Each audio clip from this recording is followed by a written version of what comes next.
Assalamualaikum warahmatullahi wabarakatuh. Kami Kini Channel. Di video kali ini aku bakalan kasih tahu kalian tentang kisah Nabi Hud alaihissalam. Nabi Hud diutus ke tengah-tengah kaumnya yang sangat durhaka. Mereka adalah suku Aad yang berbadan kuat dan besar. Kaum Aad dikaruniai tanah yang subur, lengkap dengan saluran irigasi yang baik. Dalam waktu singkat, mereka berkembang pesat dan menjadi suku terbesar di antara suku-suku lainnya. Adalah kecenderungan manusia selalu lalai. Bila kemakmuran dan kemewahan sudah tercapai, mereka lupa diri dan hanya mempertututkan hawa nafsunya yang tak kenal puas. Bukan Allah yang mereka sembah, melainkan berhala yang bernama Samud, Sada, dan Al-Haba. Bangsa Aad terkenal paling durhaka pada zaman itu. Mereka hidup di negeri Ahqaf, yaitu antara Yaman dan Oman. Kejahatan dan kemaksiatan mereka benar-benar sangat keterlaluan. Nabi Hud adalah seorang yang berlapang dada, berbudi tinggi, pengasih, penyantun, sabar, namun cerdas dan tegas. Cucu Nabi Nuh, beliau diutus ke tengah-tengah kaumnya untuk menegakkan kembali ajaran yang benar. Wahai kaumku, kalian telah menempuh jalan yang keliru dan sesat. Batu-batu berhala yang kalian sembah tidak bisa berbuat apa-apa, tidak mampu memberikan kebaikan maupun kemelaratan. Hanya Allah yang pantas kita sembah. Dialah yang memberi rizki berlimpah ruah sehingga kalian dapat hidup makmur di muka bumi ini.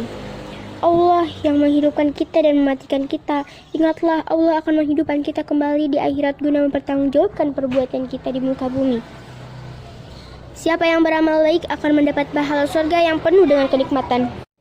Ajakan Nabi Hud ini malah dilecehkan oleh kaumnya. Mereka berkata, mana bisa orang yang mati akan dihidupkan kembali? Itu hanya omong kosong dan bualanmu saja. Orang hidup hanya sekali, susah senang ya hanya di muka bumi ini.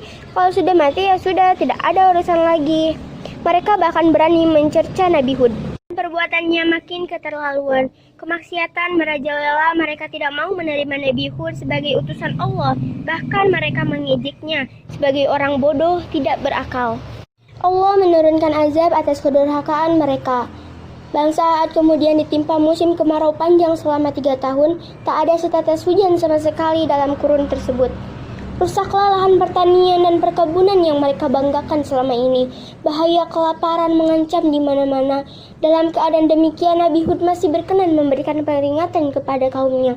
Hai kaumku, mohon ampunlah engkau kepada Allah dan bertaubatlah kepadanya. Niscaya Dia menurunkan hujan yang sangat deras atasmu dan Dia menambahkan kekuatan kepada kekuatanmu, dan janganlah kamu berpaling dengan berbuat dosa. Tapi peringatan Nabi Hud itu malah ditentang keras oleh mereka. Hai Hud, kami tidak mendatangkan suatu bukti yang nyata dan kami sesekali tidak akan meninggalkan sesembahan kami karena perkataanmu. Kami sama sekali tidak akan mempercayaimu. Memang hanya sedikit dari kaum Aad yang mau beriman dan menjadi pengikut Nabi Hud. Selebihnya mereka tetap dalam kekufuran dan kedurhakaan. Allah menyelamatkan Nabi Hud dan pengikutnya. Sebaliknya, kaum Aad yang durhaka ditimpa azab berupa angin yang sangat dingin lagi kencang selama 7 malam 8 hari. Akibatnya sungguh mengerikan. Angin kencang itu mampu merobohkan bangunan-bangunan gedung yang menjulang tinggi dan membinasakan hewan ternak serta kaum Aad yang ingkar. Semua berantakan. Tak seorang pun dari kaum yang durhaka itu tertinggal. Semua rata dengan tanah. Itulah azab bagi mereka yang mendustakan utusan Allah. Ini bisa kita ambil hikmahnya, pelajarannya, dan bisa kita amalkan, dan kita tidak meniru sikap mereka yang salah ini. Semoga bermanfaat. Jangan lupa share karena ini merupakan suatu kebaikan. Semoga kalian mendapatkan pahala karena sudah meng-share video ini. Wassalamualaikum warahmatullahi wabarakatuh.